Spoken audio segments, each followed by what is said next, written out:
Hare Krishna. So, a very warm welcome to all of you for today's session on the Bhagavad Gita. We'll start our session with the prayers. Om Namo Bhagavate Vasudevaya. Om Namo Bhagavate Vasudevaya. Om Namo Bhagavate Vasudevaya.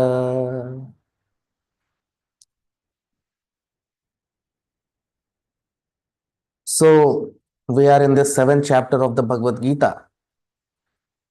And in the previous sessions, we discussed about, because the seventh chapter begins and Lord Krishna, he starts to tell Arjun that Arjun, the knowledge that I am going to give you, after knowing this, you don't need to know anything more. And then Lord Krishna reveals to Arjun his energies, that apara prakriti and para prakriti. So Lord Krishna says that Arjun, this material energy is my apara prakriti, and this, all the living entities, the spirit souls, they are my para prakriti. Para means superior energy, and this material energy is my inferior energy or external energy.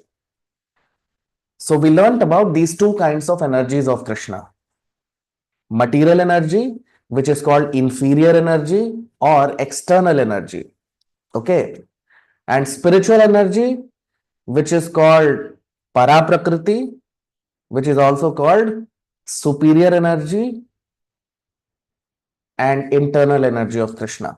Okay.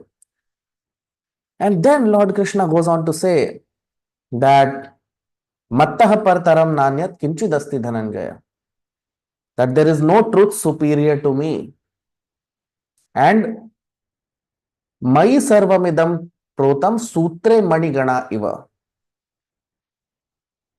that just like in a necklace all the pearls are strung on a thread, similarly I am that thread which keeps intact this whole creation. I am the thread which keeps this whole creation together, just like thread keeps together the whole necklace. If you remove the thread, all the pearls will get scattered. So similarly, Krishna keeps this whole creation together. So all these things we discussed in our previous sessions. Now today we'll begin our discussion with the ninth shloka of the seventh chapter of the Bhagavad Gita. पुण्यो गंधः पृथिव्यां च तेजश्चास्मि विभावसौ जीवनं सर्वभूतेषु तपश्चास्मि तपस्विषु पुण्यो गंधः पृथिव्यां च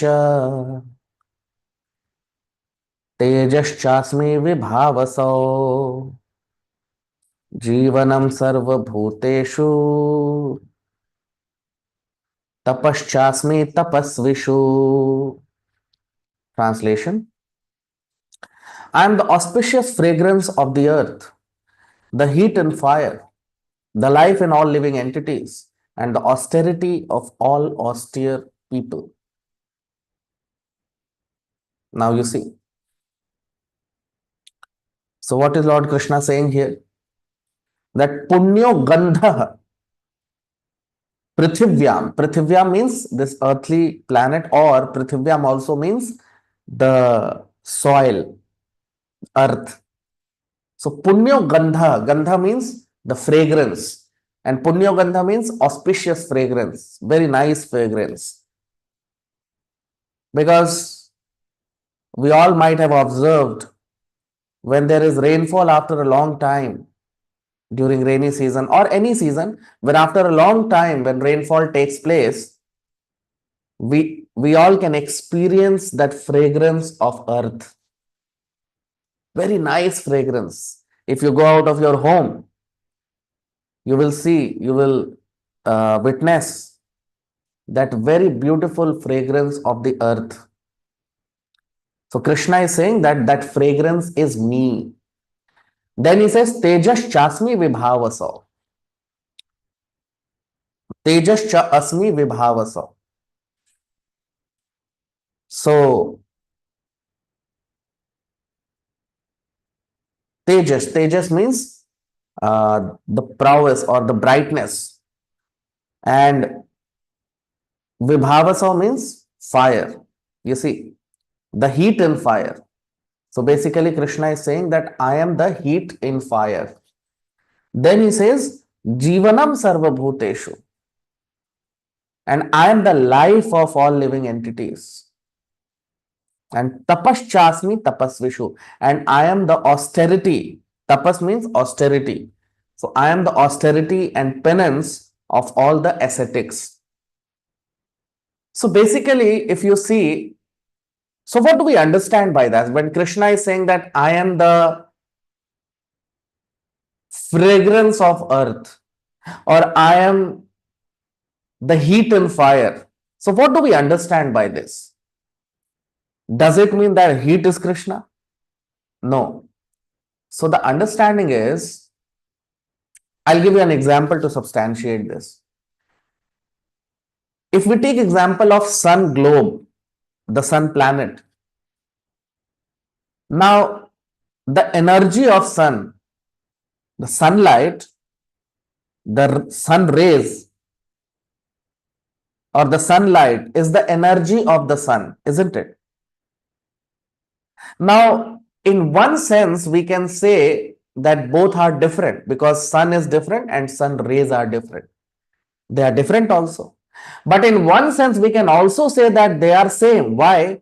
Because sun rays and sunlight can never be separated.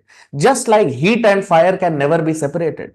You cannot separate heat from fire and you cannot separate sun from sunlight, isn't it? So we cannot do that. So they are one also and they are different also simultaneously. Heat and fire are not same. They are different. But heat and fire are same also because they can never be separated, isn't it? So this is called simultaneously one as well as different also. So in many contexts, we may say that they are different, and in some contexts, we can say that they are same, isn't it? So similarly, Krishna's energy and Krishna, they can never be separated. Krishna's energy, so everything what we are discussing in these shlokas, they are all Krishna's energies. Because we have discussed in our previous shlokas, Krishna talks about his different energies. We living entities are Krishna's superior energy or para prakriti, isn't it? And we are spiritual energies. Spiritual energy means superior energy or para prakriti. And Krishna says that this material energy is my inferior energy, apara prakriti, external energy. Okay. But they all are Krishna's energies, whether spiritual or material, they all belong to Krishna. So because they are energies of Krishna, they are non-different from Krishna. And simultaneously, they are different also. But they are non-different. So simultaneously, one as well as different. So that is why when we talk of energy, for example, when sun rays come in the sky, on the horizon, when we see the sun rays, we can immediately say that, oh, sun has come. Sun is rising. As soon as we see reddish tinge on the horizon in the sky, we immediately say that, oh, sun is rising. But actually, we are not seeing the sun, we are seeing the sunlight. So we identify sunlight with the sun. Similarly, although these energies are Krishna's energies, and because these are Krishna's energies, we identify them with Krishna. And that is why Krishna is saying that Krishna is saying that I am this, I am these energies. Why? Because these energies are non-different from Krishna. So that's why here in these shlokas we will see, and we'll see in upcoming chapters also, Krishna says that I am this, I am that. Why? Because he, Krishna, and his energies are non-different from each other. Okay. So that is the reason why Krishna talks like this. So punyo gandha prithivyam cha. So there is very nice fragrance of the earth we can experience when there are rainfall, isn't it? And tejas chasmi vibhava, so the heat and fire is Krishna, isn't it? And then he says, Jivanam Sarvabhuteshu. So the life of every living entity is because of Krishna. Why? Because it is He who is governing the life of everyone. He is the Paramatma. He is the super soul in everyone's heart. So because of His potency, we are alive. So that is why Krishna says that Jivanam Sarvabhuteshu. I am the life in all living entities. And Tapascha Asmi Tapasvishu. If you remember in the previous shloka, which was the last shloka of the previous session, we discussed about this also. That's Raso Ham Apsu Konteya Prabhasmi Shashi Suryayo Pranavas Sarva Vedeshu Shabdakhe Paurusham Drishu. So in the 8th shloka, Lord Krishna talks about it. That Shabdakhe Paurusham Drishu. Paurusham Drishu means I am the ability in man. So whatever ability a man has, that ability is given by Krishna. Right? So that is why tapaschasmi tapasvishu. So if ability in man is Krishna, so one of the ability of a man is austerity. So that austerity is also given by Krishna. If Krishna does not sanction, a person cannot perform austerities also. So that is why Lord Krishna is saying tapaschasmi tapasvishu. I am the austerity in all ascetics. Okay. So now we'll move to the next shloka. Shloka number 10. Bijam mam sarvabhutanam viddhi partha sanatanam buddhir buddhimatamasmi tejas tejasvinamaham.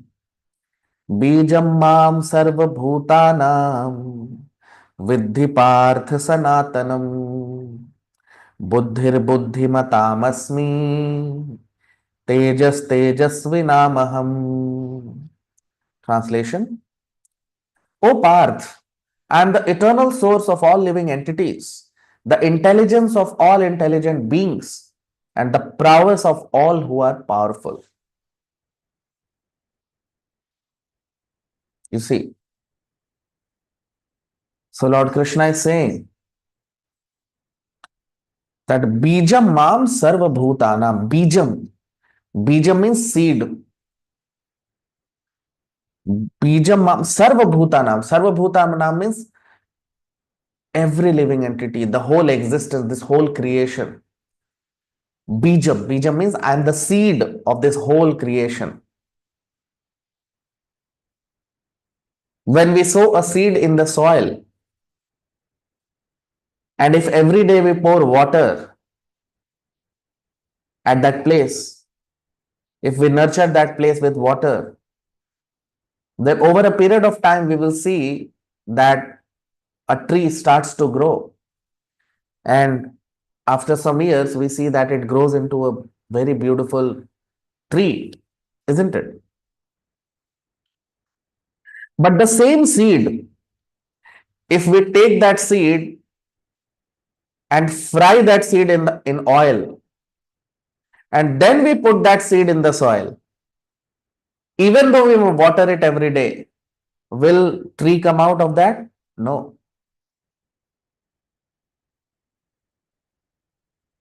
Or that same seed we burn in fire, and the ash of that seed we put in soil, will the tree come out? No.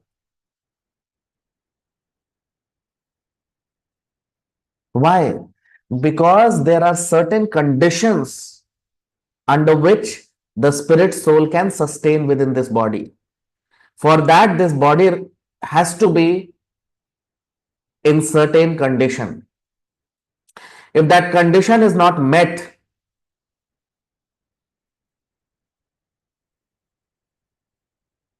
then the soul leaves the body. So when we fry the seed in the soil or we burn the seed, then the soul leaves the seed. Once the soul leaves the seed, that how much ever we may try, a tree will not come out of that seed.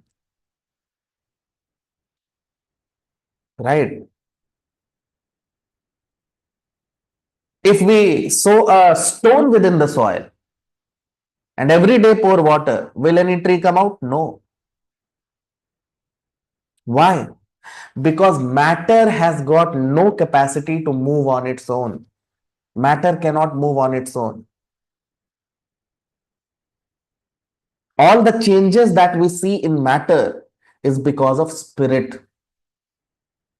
Whenever we see changes, whenever we see activity, whenever we see action, it is because of the spirit soul.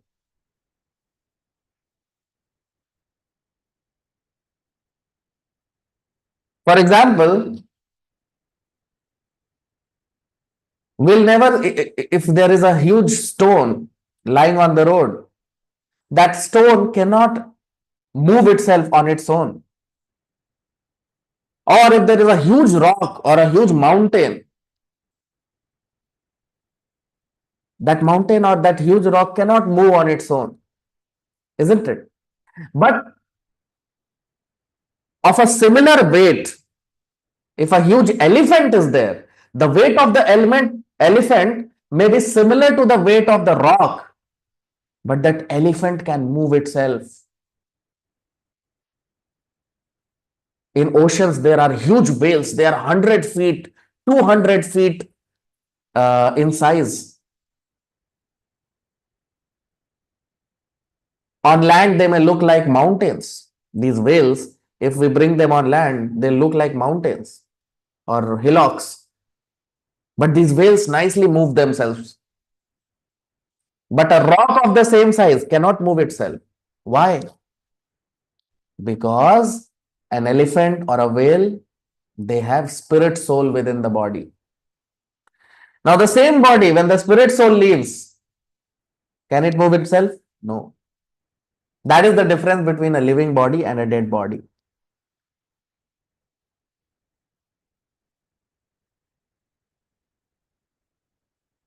A stone cannot create another stone like itself. But a living man can create hundreds of men like themselves, isn't it? What does it mean? That life creates life. Life is the source of life.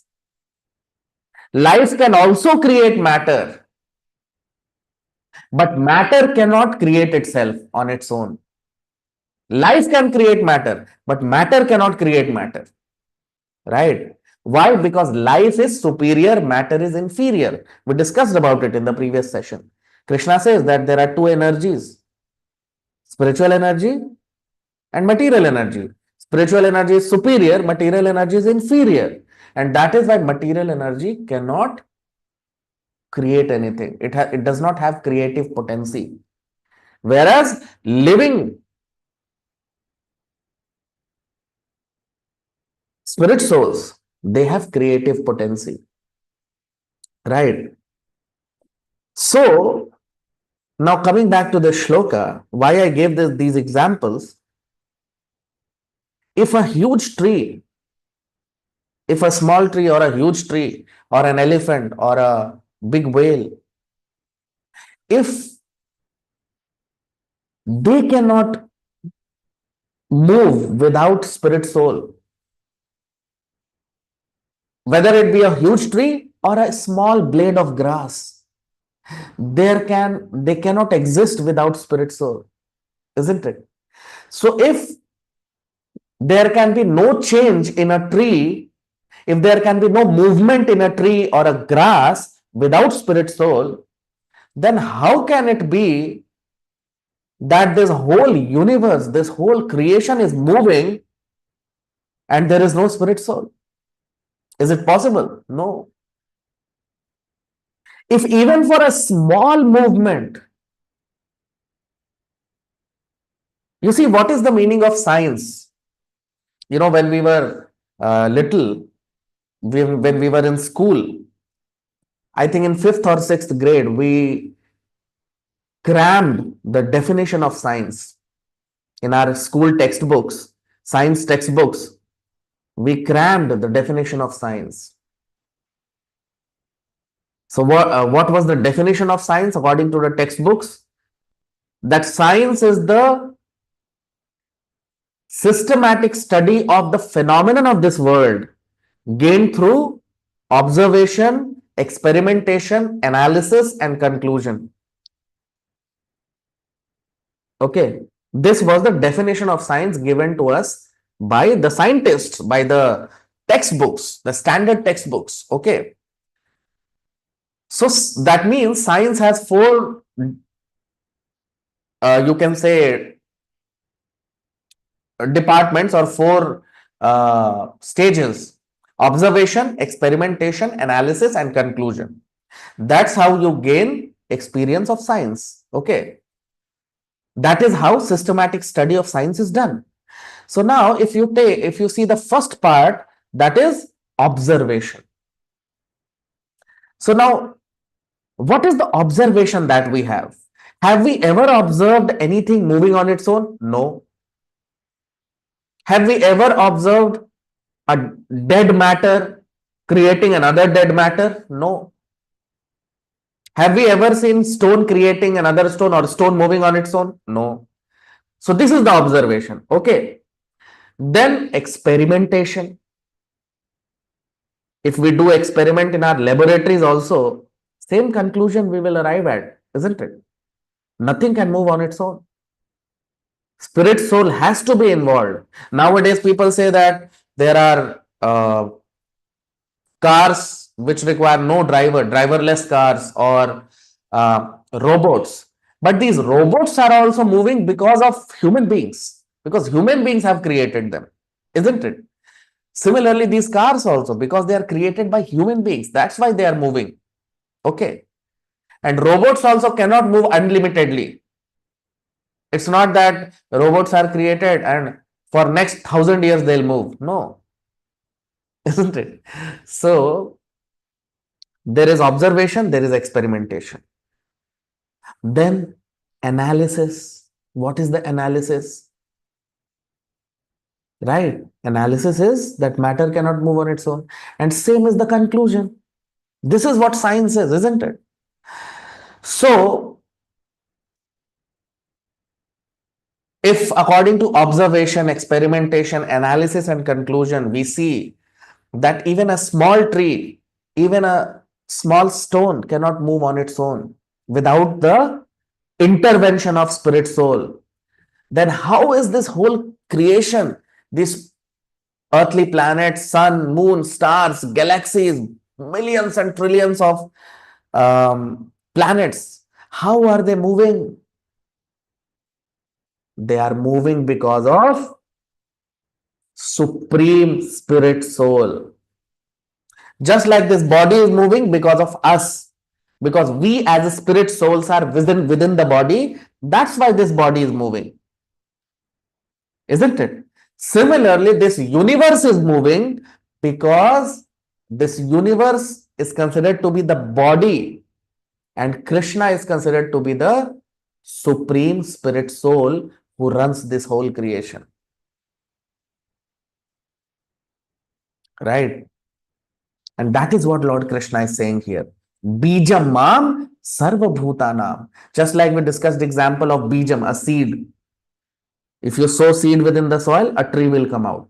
Why? Because spirit soul is there within the seed. Similarly, this whole creation is running, is moving, is active because of Krishna, because he is the seed of this whole creation. That's why Krishna is called as Param Atma. Paramatma means super soul. We are called Jivatma because we are conscious of our body. We are present within our body and we are conscious of our body, isn't it? We are not conscious of other bodies. Right? Why? Because we are Jivatma. Our consciousness is limited within our body. But Krishna is called as Paramatma. Why? Because he is conscious of everybody. He is conscious of the whole creation. Whatever is going on in this whole creation, Krishna is conscious of that. Just like we are conscious of this whole body. Similarly, Krishna is conscious of this whole creation. And that is what is mentioned here, that Bijam Mam Sarva Bhutanam. I am the seed giving father of this whole existence. Vidhi Partha Sanatanam. Partha Sanatanam means, Vidhi means to know, Parth means Arjun. So Krishna is telling Arjun, you should know that I am the Sanatanam. Sanatanam means eternal. That's why the real religion or the eternal religion is called Sanatan Dharma. Why? Because Sanatan Dharma means the original Dharma, which is given by Krishna. Dharmam tu sakshat Bhagavad Pranitam. Dharma is what is spoken by Krishna, right? So Bijam Mam Sarva Bhutanam Vidhi Partha Sanatanam. So Lord Krishna is telling that Arjun, you should know that I am the eternal seed of this whole creation. And so eternal seed means what? Krishna is and Krishna will be eternally. It's not that someone else will go and become a seed. No, he is the eternal seed of this whole creation. And Buddhir Buddhi Matamasmi. Then he says that I am the intelligence of all intelligent people. So this Krishna also says in the 15th chapter of the Bhagavad Gita, in the 15th shloka. He says that Matta Smritir Jnanam Apohanam Cha. If all of you want, you can, after the session, you can refer to the 15th shloka of the 15th chapter of the Bhagavad Gita, where Lord Krishna says that Matta Smritir Jnanam Apohanam Cha. Through me comes remembrance, through me comes knowledge, and through me comes forgetfulness. So the intelligence is also given by Krishna. So Buddhir Buddhi Matamasmi. So I am the intelligence of the intelligent people, and Tejas Tejas Vinamaham. And I am the Tejas, I am the prowess, I am the power in the powerful people. Right? So Krishna is the power also. Because of Krishna, we develop power and strength. All strength and power that we have is because of Krishna. And that will be corroborated in the next shloka also. Same thing will be corroborated by Krishna. You see, text 11, shloka number 11. Balam balavatam chaham काम राग विवर्जितम धर्मा विरुद्धो भूतेषु कामोस्मि भरतर्षभ बलम बलवताम चाहम काम राग विवर्जितम धर्मा विरुद्धो भूतेषु कामोस्मि भरतर्षभ. Translation: O Bharatarshava, I am the strength of the strong who are devoid of all material desires and attachment. I am the sexual intercourse that is in accordance with dharma or religious principles. Now you see, this is a very important shloka. What is Lord Krishna saying here? So he is saying that balam balavatam chaham.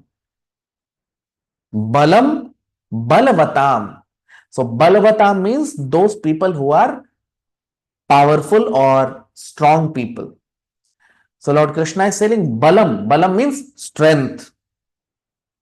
So I am the strength of the strong. Those who are strong people, I am their strength. And that is why Krishna is also, the expansion of Krishna is Lord Balram. Lord Krishna, when he expands himself, his first expansion is Lord Balram. That's why Lord Balaram. Balaram means, Bal means strength. That is why when we chant Hare Krishna Maha Mantra, Hare Krishna, Krishna Krishna, Hare Hare, Hare Ram, Ram Ram, Hare Hare. So this Hare Ram, Ram means Lord Balaram. Why? Because all the strength that we have, it is all because of Lord Balaram. Because you see, matter does not have strength. I don't know how many of you have seen a dead body. I have seen. So if you see a dead body, for example, as soon as the soul leaves the body, that body gets completely, everything is hanging around. If you lift a dead body, there is no strength. Hands are hanging like this, legs are hanging like this, neck and head are hanging like this. Why? Because there is no strength to hold the body together. So everything gets scattered, everything is, hanging around. Why? Because strength is not there to hold things. If you see a living body, living body does not hang around like this, hands are hanging, legs are hanging, no. But a dead body, everything is hanging around like this. Why? Because in a dead body, there is no spirit soul. Spirit soul has left the body.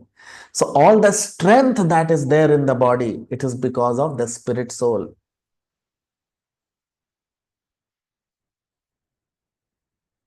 Isn't it?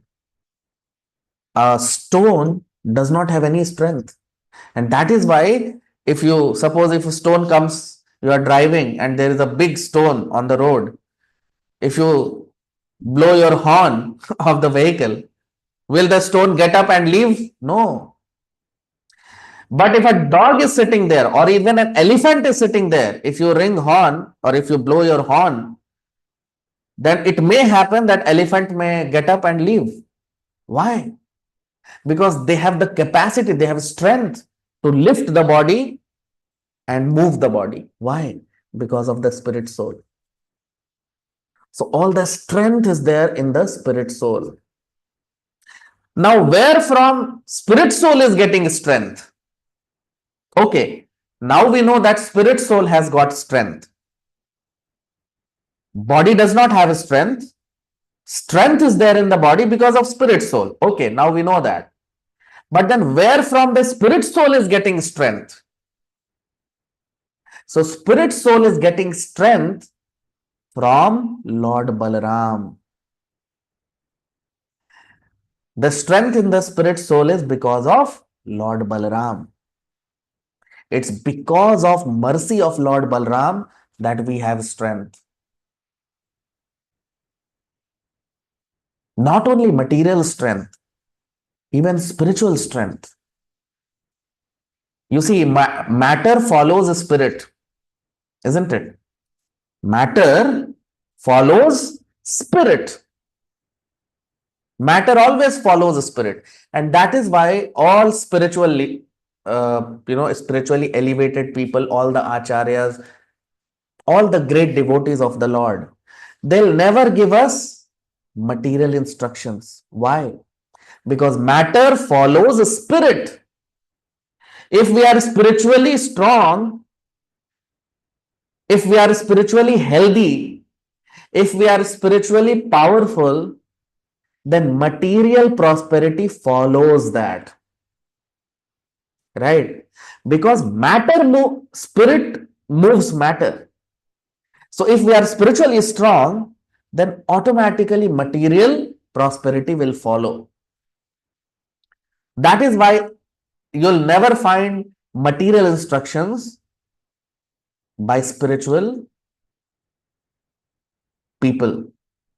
They will always give us spiritual instructions because matter follows spirit. Matter is moving because of spirit. So spiritual strength that we have is because of Lord Balaram. By his mercy, we develop spiritual strength. And that's why he is called as Balaram. Bal. All the strength is because of him. Okay.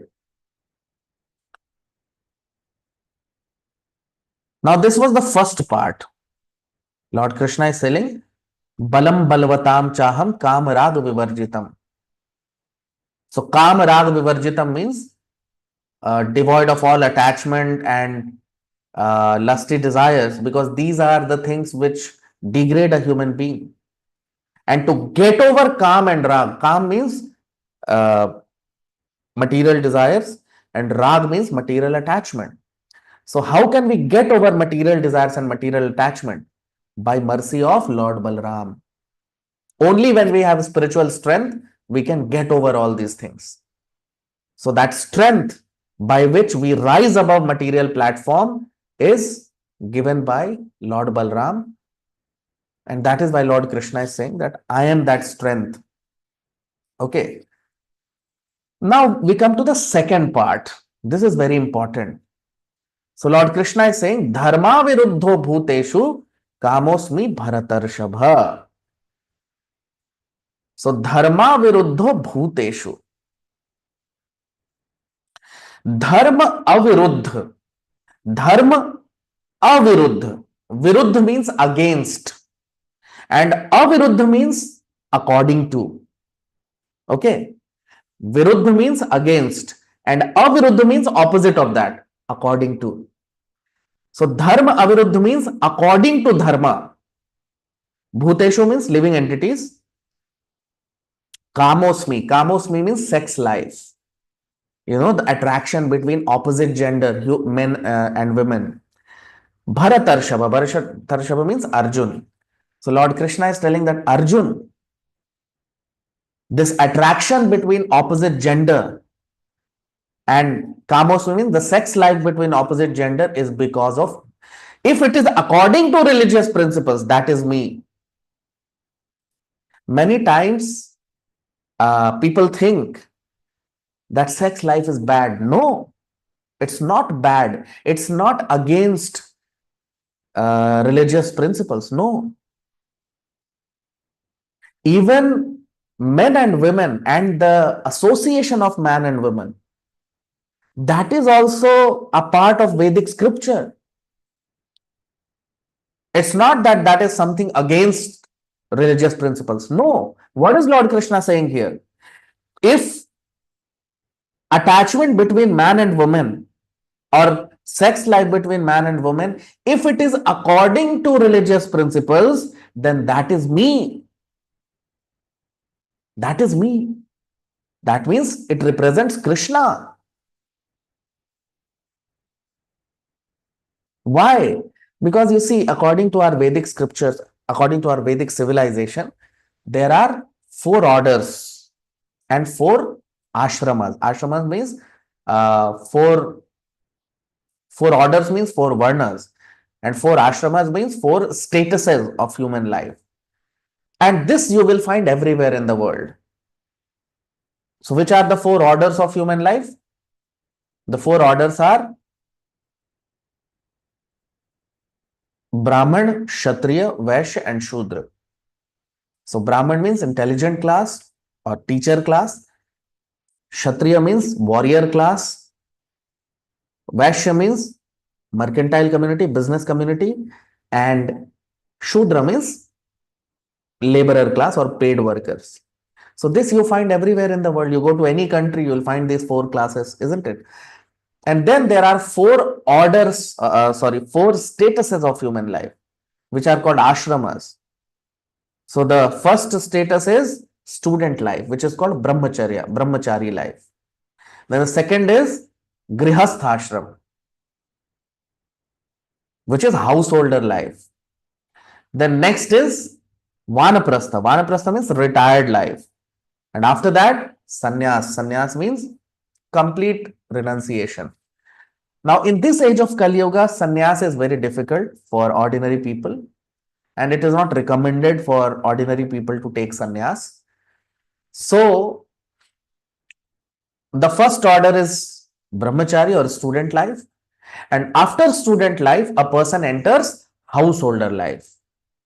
That means men and women, they get married and they lead their householder life. Okay, which is called grihastha ashram.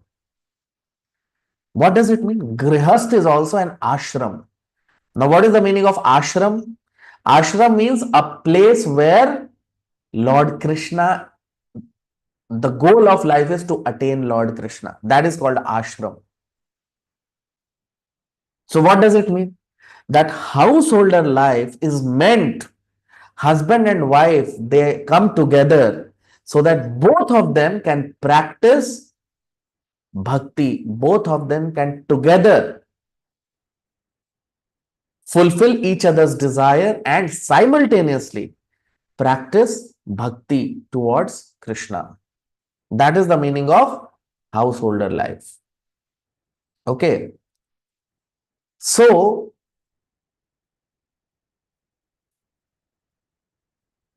according to Vedic scriptures,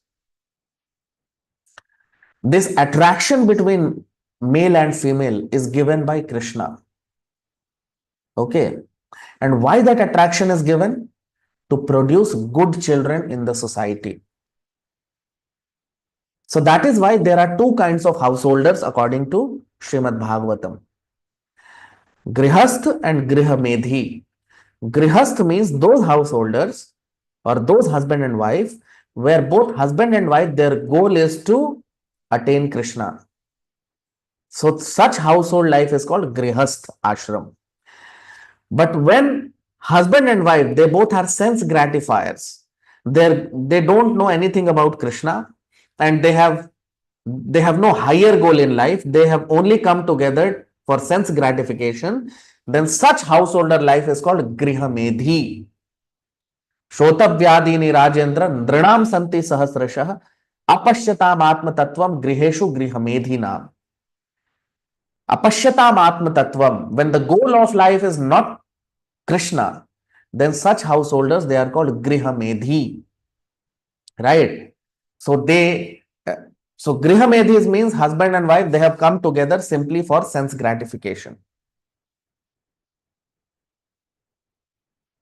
Okay. So in fact, during earlier times, in villages, not only in villages, everywhere, men and women, they will live separate from each other. In a family, all the women, they will live in one part of the house, and all the men, they live in another part of the house. Just like you have in gaushalas, in cow sheds. So cows live separately and the bulls, they live separately. When intercourse has to be there, when there has to be progeny, so then cow and bull, they are put together in one compartment, and after that they have children. Same was the system during our Vedic times, that all women, they will be separately living and all men, they'll be living separately, and there will be a separate compartment. When husband and wife, they decide that now we should have children, then they will start living together, and everyone will know that they are living together to beget child, because it was not sinful. You see what Lord Krishna is saying, that dharma aviruddha bhuteshu kamosmi bharatarshava. If there is sex life which is according to religious principles, according to Krishna's direction, then that is a very auspicious activity. It's a great activity. Why? Because that activity will bring a nice soul on earthly planet. If consciousness of father and mother is very nice, in fact, the system was that husband and wife, they will both go and pray to Krishna first, that my dear Lord, please bless us with a nice devotee child, and then they will start living together with very nice consciousness. They will engage in this activity, and then a nice child will be born. That's why generally in a Brahmin household, a child will be born with similar quality. In a Kshatriya household, a child will be born with similar quality. Why? Because consciousness used to be like that. But if the goal of life of householders, or if the goal of life of husband and wife is simply sense gratification, then cats and dogs will be born. What does it mean? that the children who will be born, they'll be like animals. And then the whole civilization becomes animalistic. You see, animalistic civilization, they have no understanding of God. They have no understanding of dharma. They have no understanding of what is religious life, what is Krishna conscious life. They have no understanding. Why? Because of degraded consciousness. So spirit soul means consciousness. Consciousness is the symptom of the soul. So that is why there are certain rules for householders. But nowadays we see, because of the effect of this age of Kali Yuga, people are engaged in such sinful activities. Because you see, most of the population of the world will be householders. Sannyasis and brahmacharis, that means students, life is for a certain duration. After that, everyone will become a householder. Very few people are there who will enter sannyas, isn't it? So 99.99% population of the world are going to be householders.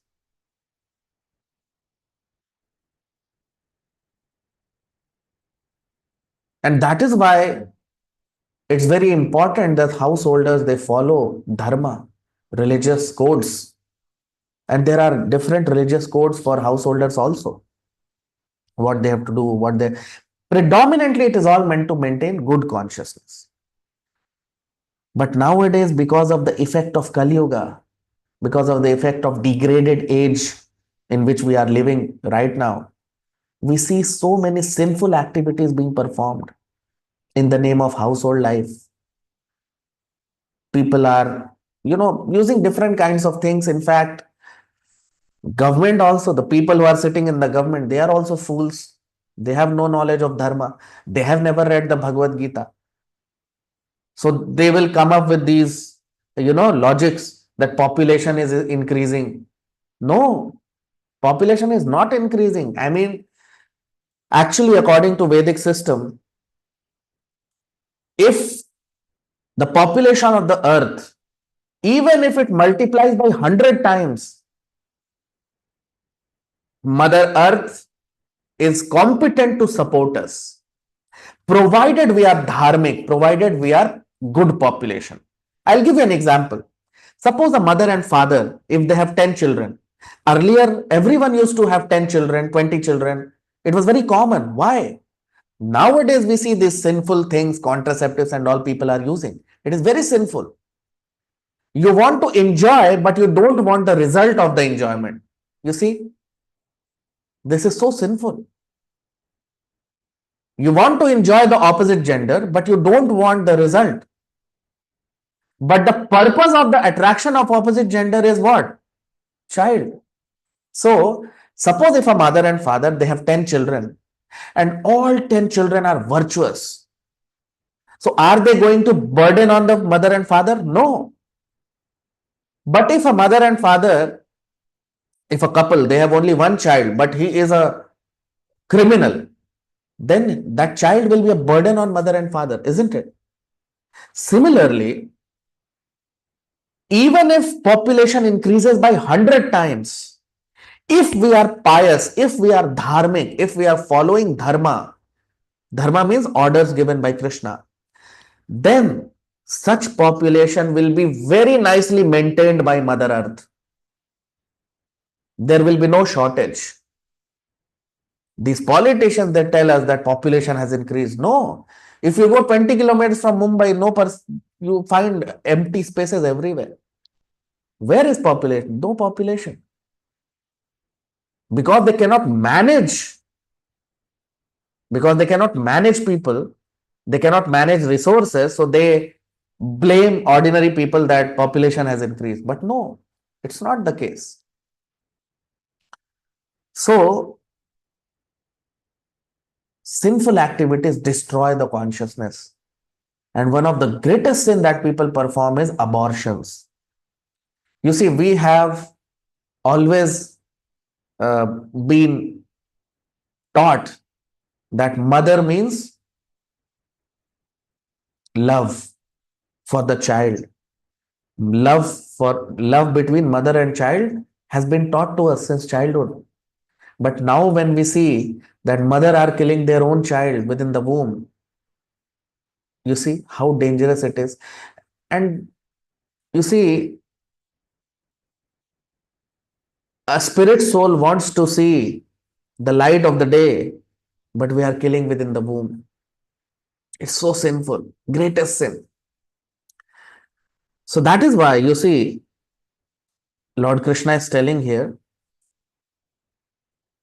that dharma aviruddha bhuteshu kamosmi bharatarshava. So that is why householder life is meant. There is only one purpose of marriage, that is children.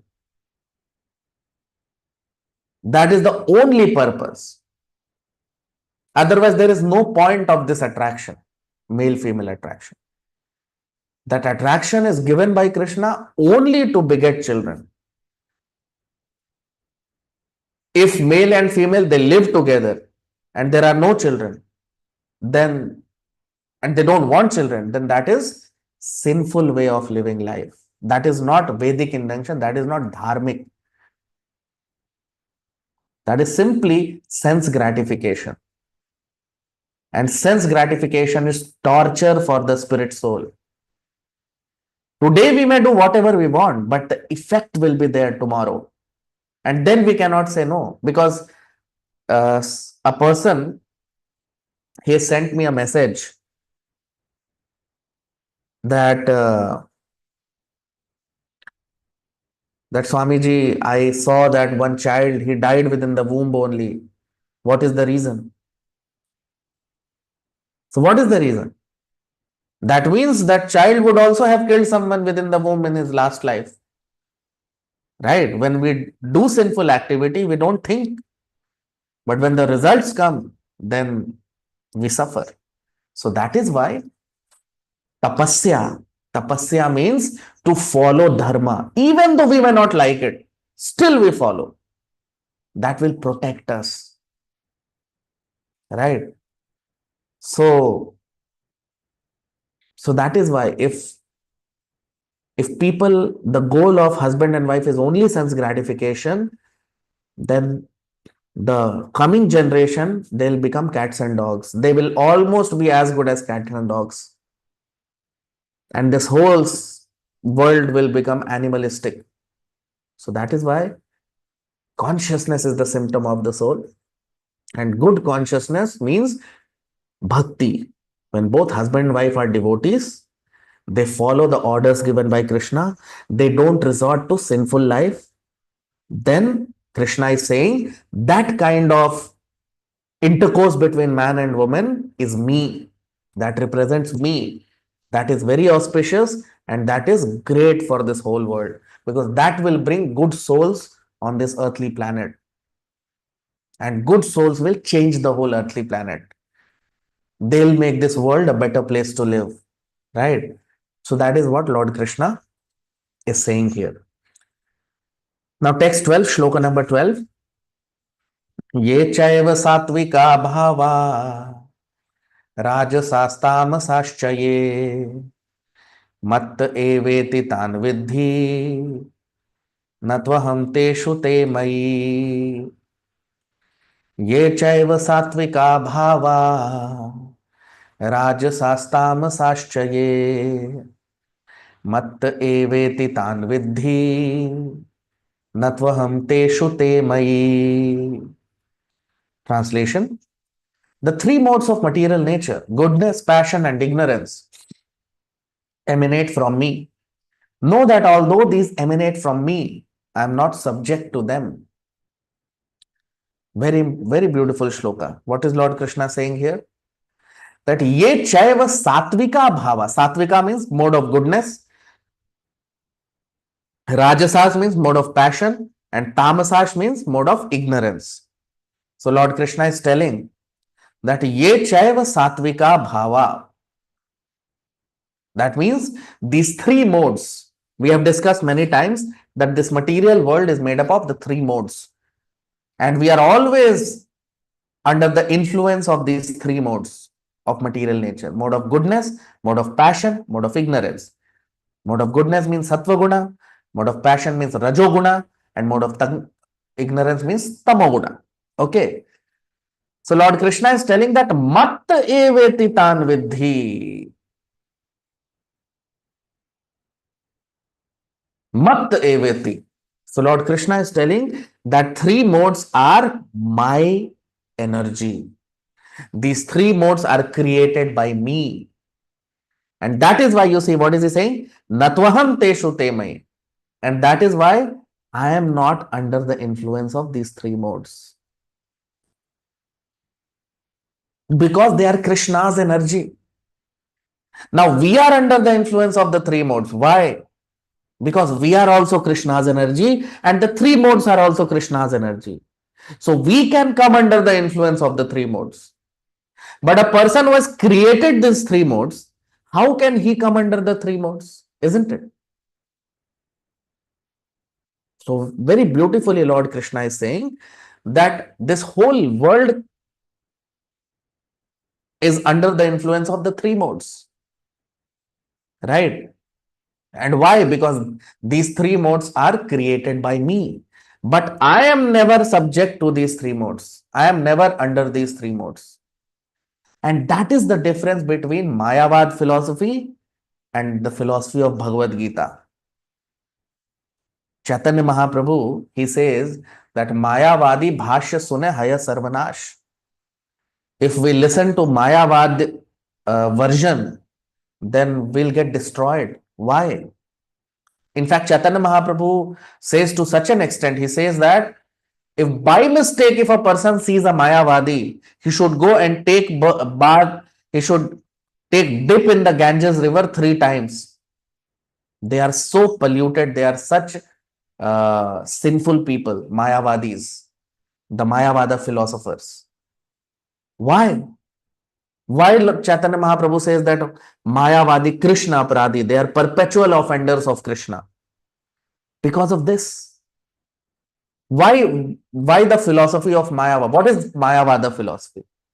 So Mayavad philosophy is, they say that when Krishna descends in this material world, he is also subject to Maya. He is also under Maya's influence. He is also under the influence of the three modes. That's what they say. Why? Because they are under Maya's influence, the Mayavadis. So they want to demean Krishna's position so that they can equate themselves to Krishna. They can also say that we are also God. So they demean Krishna's position. And they say that Krishna is also under influence of Maya. But you see, what is Krishna saying here? Completely opposite. Isn't it? You see this shloka. What is Krishna saying? Matte eveti tan vidhi natoham teshu temai. That Arjun, these three modes are my creation, and that's why I am never subject, I am never under the influence of the three modes. Just imagine how offensive these Mayavadis are to Krishna.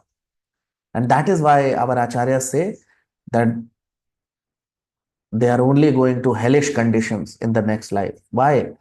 Because they are perpetual offenders of Lord Krishna. They always keep offending Krishna by saying that, by demeaning the position of Krishna. But the reality is, Krishna is saying here in this shloka, because I am the creator of the three modes, I am never under the influence of the three modes. Although the whole world is under the influence of the three modes, but I am not, because I am the creator. I am always above the three modes. So some more details about it we'll cover in the next few shlokas in the next session. Today's session will stop here. Thank you very much all of you for coming for today's session. Hare Krishna.